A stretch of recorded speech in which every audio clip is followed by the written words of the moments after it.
आप सबके साथ हो। तो मैं धन्यवाद देता हूं अपने यहोवा बाबा का, उसकी दया के लिए, उसके शलोम के लिए। प्रिय अजीजों की एक बार फिर से हम यहोवा बाबा की हजूरी में है एक नए विषय के साथ।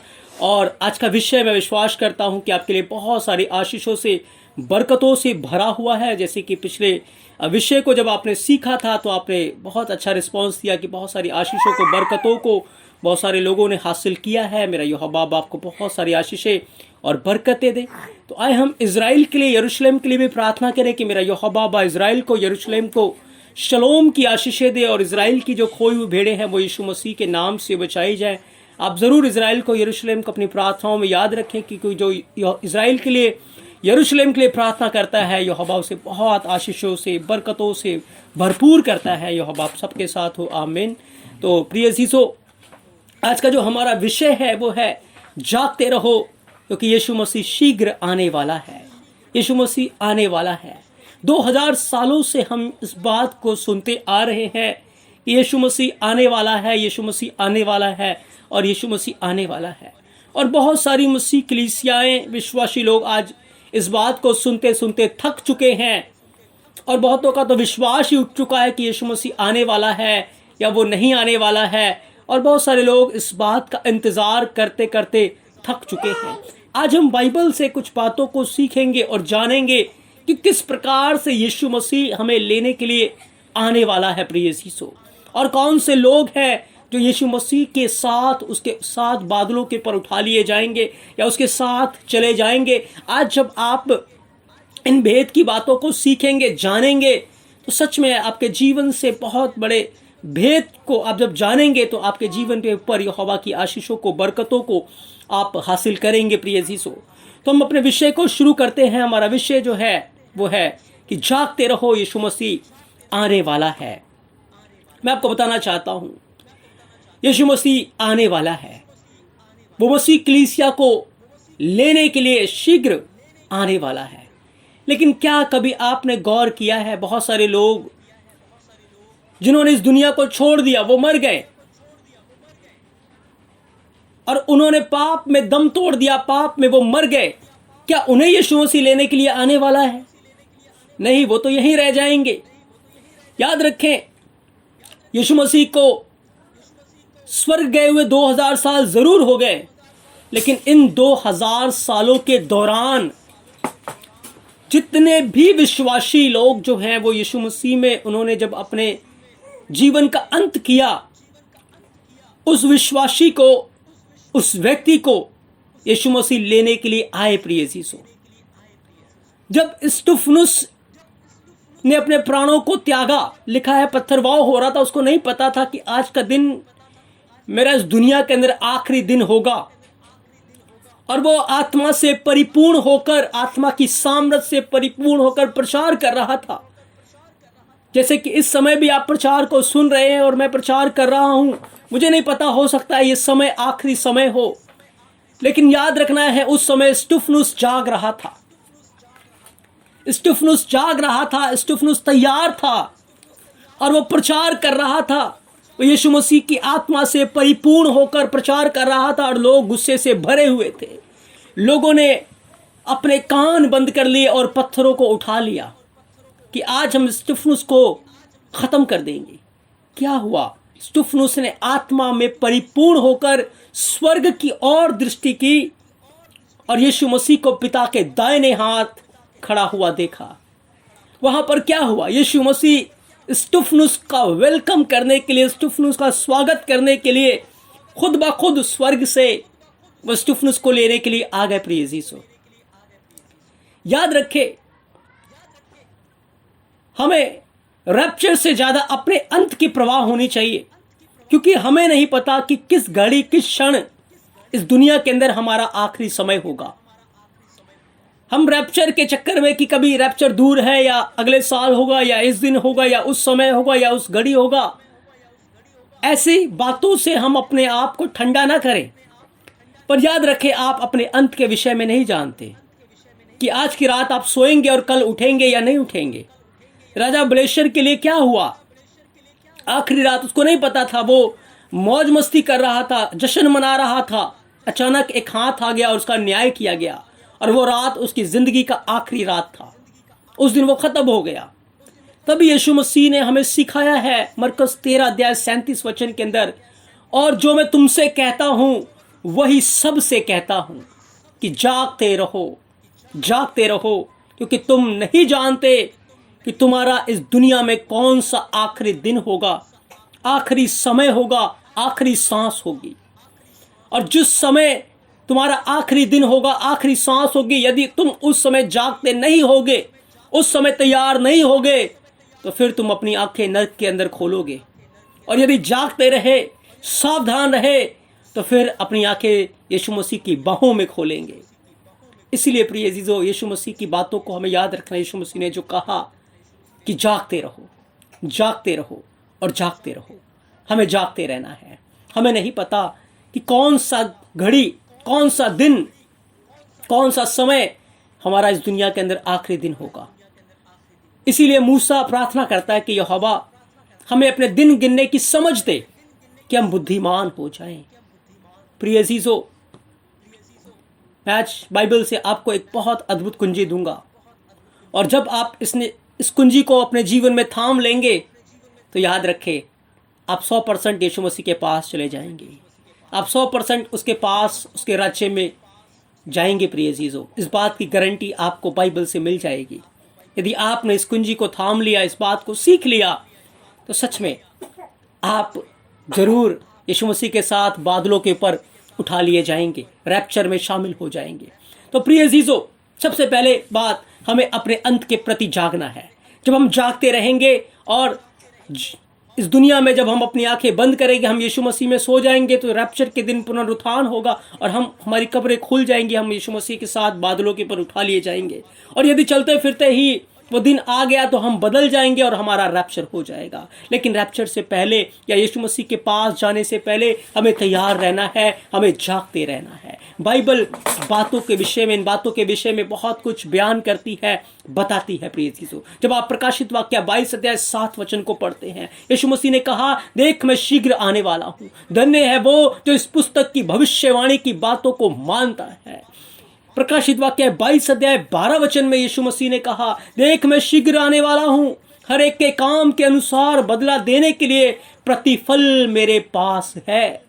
और प्रकाशित वाक्य 22:20 में यीशु मसीह ने कहा, जो इन बातों की गवाही देता है वह यह कहता है, हाँ मैं शीघ्र आने वाला हूं। आमीन। हे द्रोही यशव हमशियाक आ। प्रिय अजीजों, 3 बार प्रकाशित वाक्य 22 अध्याय के अंदर यीशु मसीह ने इस बात के विषय में बताया, गवाही के विषय में दिया कि मैं शीघ्र आने वाला हूं।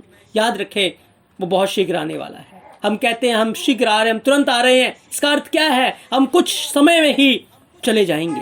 याद रखें, यहोवा के लिए एक दिन 1000 साल के बराबर है।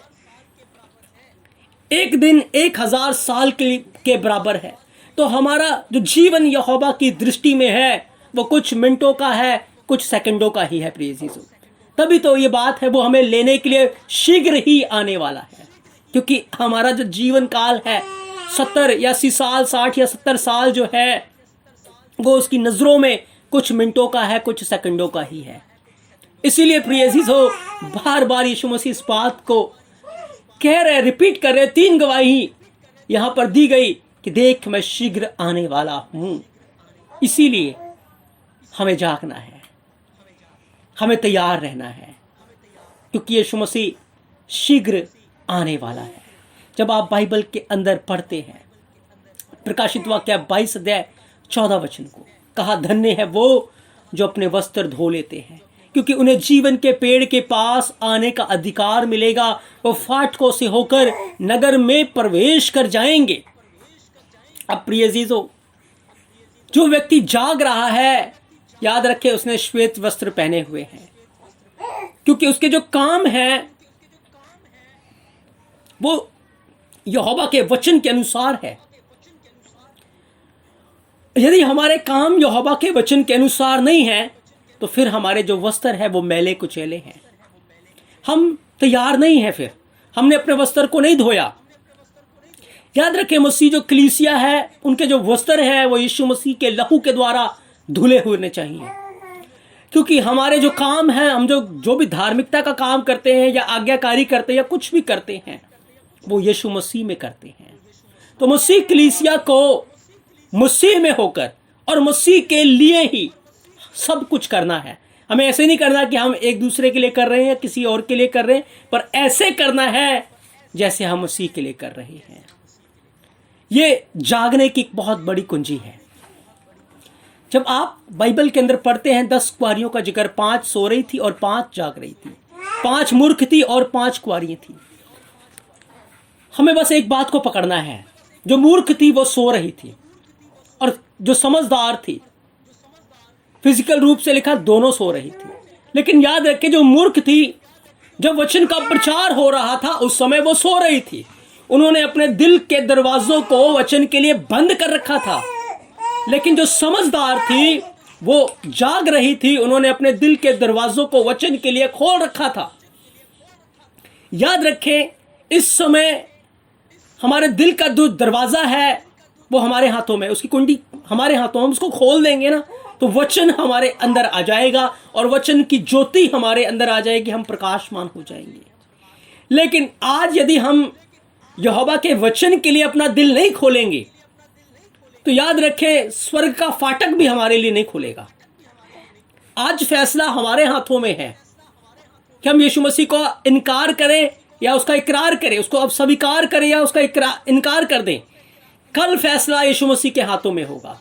यदि आज हमने वचन को अपने हृदय में जगह दी है, वचन का आदर दिया है, वचन के अनुसार चले हैं, तो कल यीशु मसीह भी हमें आदर देगा, वो भी हमें स्वीकार करेगा, वो भी हमारे लिए स्वर्ग राज्य के फाटक को, दरवाजों को खोल देगा। प्रिय अजीजों, इसीलिए हमें तैयार रहना है, हमें जागते रहना है और उसके वचन को अपने हृदय में इकट्ठा करते रहना है।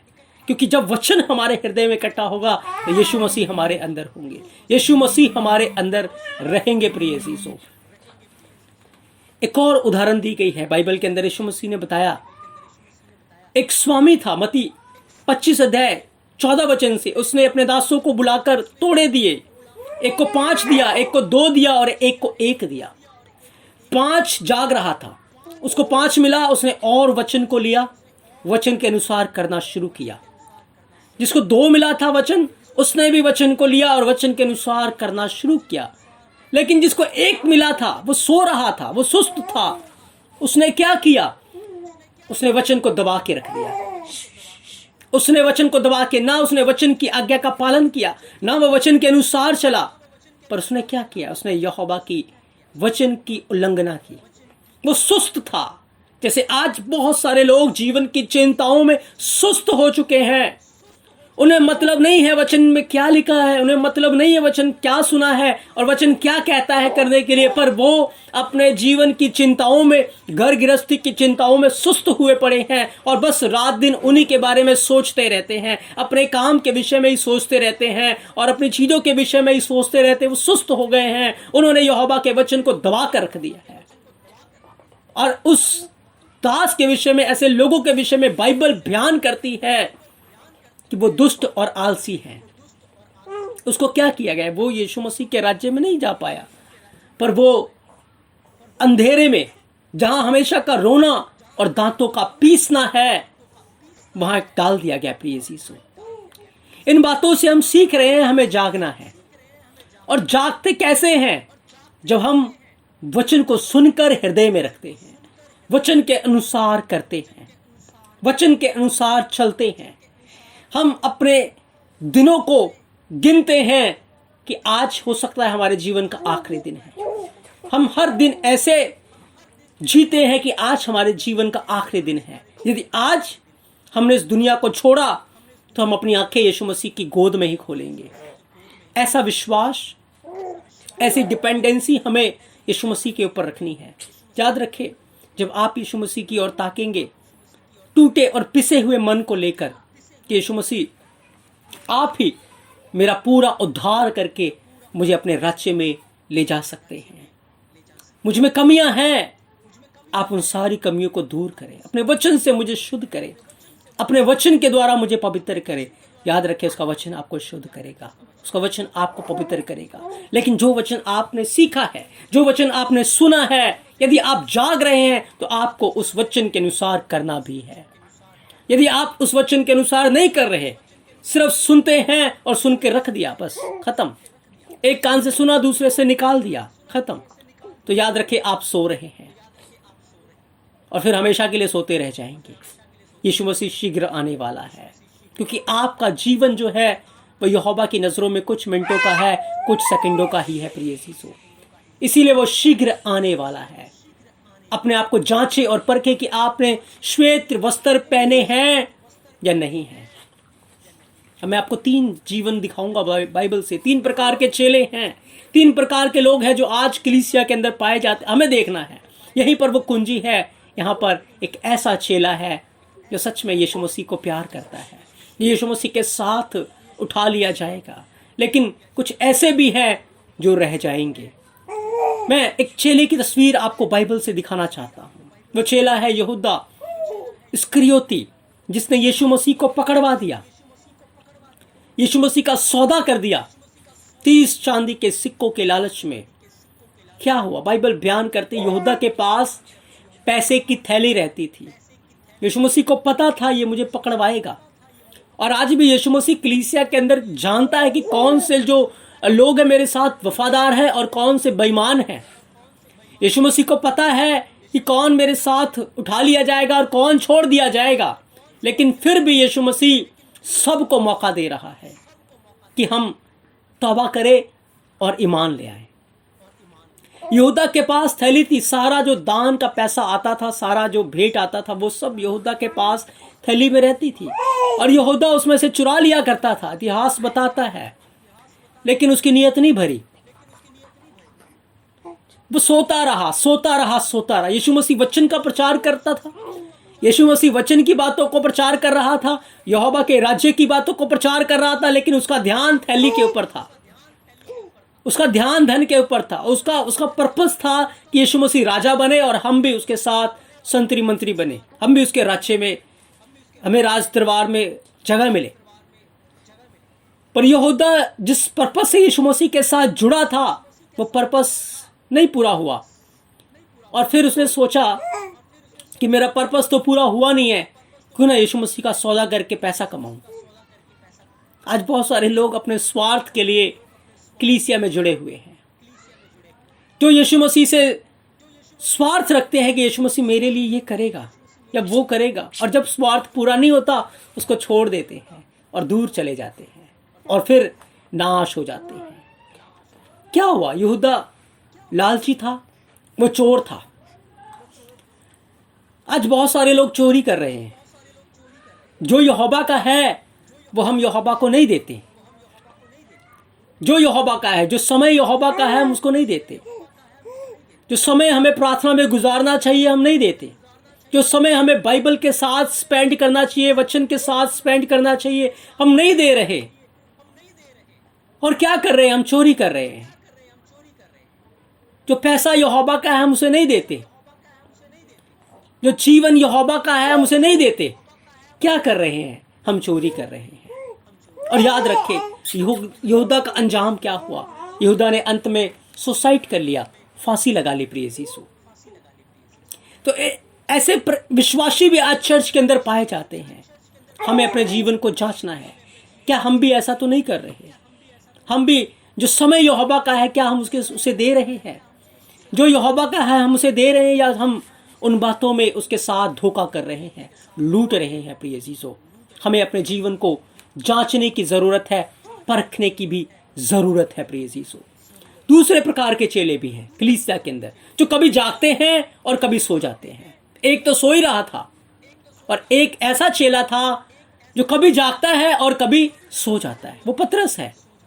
जब आप मत्ती 16 वचन को पढ़ते हैं, पतरस जाग कर कहता है कि यीशु मसीह तू तो जीवते एलोहिम का बेटा है, तू जीवते यहोवा का पुत्र है। और यीशु मसीह उसकी गवाही देते हैं कि पतरस, लहू और मांस ने नहीं पर मेरे बाप की आत्मा ने तुझ पर प्रकट किया है। तू वो पत्थर होगा जिसके ऊपर मैं अपनी कलीसिया बनाऊंगा, लोग के फाटक प्रबल नहीं होंगे। वो जाग रहा था। लेकिन क्या हुआ? थोड़ी देर के बाद ही जब यीशु मसीह इस बात को बताने लगे कि मैं पापियों के हाथ पकड़वाया जाऊंगा, मारा जाऊंगा, गाड़ा जाऊंगा और क्रूस के ऊपर टांग दिया जाऊंगा और 3 दिनों के बाद अपनी महिमा में जी उठूंगा, तो पतरस यीशु मसीह को साइड में ले जाकर उसको डांटने लगा, उसको झिड़कने लगा कि तेरे साथ ऐसा ना हो। क्या हुआ? यहां पर वो सो गया। बहुत बार वो सोता था और बहुत बार वो जाग रहा था। आज ऐसे विश्वासी हैं, कभी सोते हैं कभी जागते हैं। अंजाम क्या हुआ? अचानक से जब रात आई, उस रात में पतरस सो रहा था। जब यीशु मसीह कहने लगा मेरे साथ उठो और प्रार्थना करो, वो सो रहा था और जाकर क्या किया? उसने 3 बार इनकार कर दिया। याद रखे, इस प्रकार के चेले, इस प्रकार के विश्वासी भी आज कलीसिया के अंदर पाए जाते, कभी जागते हैं कभी सो जाते हैं। ठंडा गरम गुनगुना जीवन उनका चल रहा है। और मैं आपको बताना चाहता हूं, जो समय आने वाला है उस समय में ऐसे विश्वासी खड़े नहीं रह पाएंगे, नहीं खड़े रह पाएंगे। इसीलिए आज हमें ना तो यहूदा के जैसे बनना है, ना पतरस के जैसे, जो कभी जाग रहा है कभी सो रहा है। याद रखें, जब पवित्र आत्मा से पतरस परिपूर्ण हो गया, फिर वो जागता ही रहा, वो दोबारा सोया नहीं। प्रिय अजीजों, उसने यीशु मसीह में अपना अंत किया है। लेकिन हम उसके जीवन, जब तक वो यीशु मसीह के साथ था, उसके जीवन को देखते हैं, कभी सोता है कभी जाग जाता है। क्या हम भी ऐसा तो नहीं करते? हमें अपने जीवन को जांचना है। तीसरा जो चेला है वो यूहन्ना है, और यही कुंजी है जो हमें यूहन्ना के जीवन से सीखनी है। यूहन्ना वो चेला है जिसको यीशु मसीह बहुत प्रेम करते हैं। यूहन्ना 21 अध्याय 20 से 22 वचन में लिखा है कि यूहन्ना वो चेला है जिसे यीशु मसीह बहुत प्रेम करते थे। और यीशु मसीह में वो चेला जो था, यूहन्ना जो था, वो जाग रहा था। वो शुरू से अंत तक जागता रहा। क्या हुआ? जब यीशु मसीह को जहां जहां यूहन्ना की जरूरत पड़ी, यूहन्ना यीशु मसीह के साथ खड़ा हुआ है। जब यीशु मसीह क्रूस के ऊपर थे, सारे चेले भाग गए थे, लेकिन यूहन्ना क्रूस के पास भी यीशु मसीह के साथ खड़ा हुआ था। और यीशु मसीह ने उसके विषय में बताया कि यदि मैं चाहूं वो मेरे आने तक ठहरा रहे तो तुझे क्या। और यूहन्ना के साथ क्या हुआ? यूहन्ना की क्वालिटी मैं आपको बताता हूं। यूहन्ना यीशु मसीह के छाती के ऊपर सिर रखता था। वो उसके कंधे के साथ अपने सिर को टिकाता था। क्या है? यीशु मसीह यहोवा का वचन है, और उसने अपना सिर यहोवा के वचन के ऊपर रखा हुआ था, तकिया किया हुआ था, वचन के ऊपर तकिया किया हुआ था। यानी कि उसने अपना ध्यान जो है वो वचन को सुनने में और समझने में लगाया हुआ था। याद रखें, ये जो कठिन समय आ रहा है, इस घड़ी में, इस समय में वही लोग खड़े रह पाएंगे जिन्होंने अपने वचन को अपना तकिया बना लिया है, जो वचन के ऊपर ही, वचन में ही लौलीन रहते हैं, उठते बैठते चलते फिरते बस वचन में लगे रहते हैं, वचन को मनन करने में, वचन को पढ़ने में, वचन को सुनने में, वचन के ऊपर ध्यान करने में और वचन के अनुसार चलने में लगे रहते हैं। वही लोग इस कठिन परिस्थिति में, कठिन समय में खड़े रह पाएंगे प्रिय अजीजों, और जो पतरस की तरह है, जो यहूदा की तरह है, वो गिर जाएंगे, क्योंकि एक बहुत भयंकर समय आने वाला है, आ चुका है। उसका समय पीरियड बिल्कुल सिर के ऊपर है प्रिय अजीजों। हमें यूहन्ना के जीवन से सीखना। यूहन्ना जागता रहा और हमें भी जागना है। उसकी कुंजी जीवन से थी कि उसने वचन के ऊपर तकिया किया। वो यीशु मसीह को दिल से प्रेम करता था, सारे मन से प्रेम करता था, सारी सामर्थ्य से प्रेम करता था। और जो यीशु मसीह के वचन के ऊपर तकिया रखते हैं, यहोवा उनसे बहुत प्रेम करता है। क्या हुआ यूहन्ना के साथ? यूहन्ना का जीवन क्लेशों में तो गुजरा, लेकिन याद रखे, क्लेश उसको डुबा नहीं पाए, क्लेश उसके जीवन को यीशु मसीह से दूर नहीं कर पाए। यूहन्ना वो चेला था जिसके ऊपर स्वर्ग के राज्य की भेदों को खोला गया, प्रकाशित वाक्य खोला गया। यूहन्ना को प्रकाशित वाक्य खोलने से पहले एक गरम तेल की कढ़ाई में डाला गया राजा नीरो के द्वारा, और उस तेल की कढ़ाई में जब वो गया, उसको कुछ भी नहीं बिगड़ा। राजा डर गया और उसको पतमुस टापू पर भेज दिया गया, जहां वीरान था, कुछ भी नहीं था। वहां पर भी यूहन्ना यीशु मसीह का दर्शन पाता है। याद रखिए, कठिन समय आएगा, हो सकता है आप अकेले कर दिए जाएं, तलवार रख दी जाए, वही लोग खड़े रह पाएंगे, वही लोग बने रह पाएंगे जिन्होंने वचन के ऊपर तकिया किया है, जो वचन के ऊपर ध्यान करते हैं, उठते बैठते जागते चलते फिरते वचन के ऊपर अपना ध्यान रखते हैं, यीशु मसीह के ऊपर अपना ध्यान लगा के रखते हैं, यीशु मसीह की ओर देखते रहते हैं, यीशु मसीह को प्रेम करते हैं, वही लोग बने रह पाएंगे। प्रिय यीशु, मैं विश्वास करता हूँ आज का वचन आपके लिए आशीष का कारण बना है।